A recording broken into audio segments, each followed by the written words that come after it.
জামাতের আলোচি। আসসালামু আলাইকুম।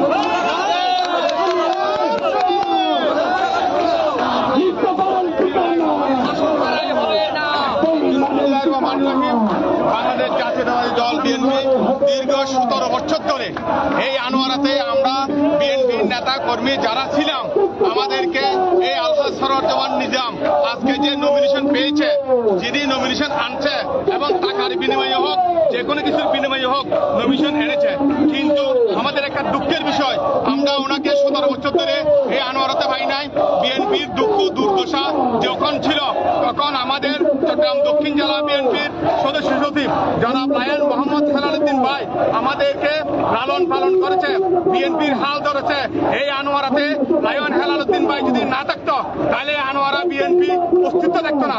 সুতরাং এই আনোয়ারাতে লায়ন হেলাল ভাই নমিনেশনের যোগ্য এবং নমিনেশন নিয়ে সংসদে গিয়ে কথা বলার যোগ্য। আজকে তারেক রহমান, আমি তারেক রহমানকে অনুরোধ জানাবো, উনি আমার নেতা, আমার বিএনপির নেতা, বিএনপির একটা দলনেতা, ওনাকে আমি অনুরোধ করবো যাতে এই নমিনেশন রিভিউতে এবং চট্টগ্রাম 13-তে লায়ন মোহাম্মদ হেলালুদ্দিন ভাইকে এই নমিনেশন দিয়ে আমরা যাতে জয়যুক্ত করতে পারি, এই আশা ব্যক্ত করে আমি আমার বক্তব্য শেষ করছি। বাংলাদেশ জাতীয়তাবাদী দল জিন্দাবাদ।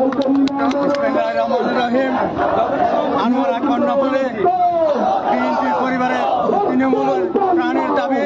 বর্তমানে যাকে নমিনেশন দেওয়া হয়েছে আলহাজ সরওয়ার জামান নিজাম, তিনি 18 সালে নেতা কর্মীদেরকে মাঠে ফেলে পালিয়ে গেছে। বর্তমানে এই 18 বছর তিনি নেতা কর্মীর কোনো খবর নেয় নাই, মামলা কোনো নেতা কর্মীর মামলার কোনো খবর নেয় নাই। তিনি তৃণমূলের সাথে কোনো সম্পর্ক ছিল না। আমাদের আনোয়ারা কর্ণফুলী তৃণমূলের নেতা কর্মীদের প্রাণের দাবি।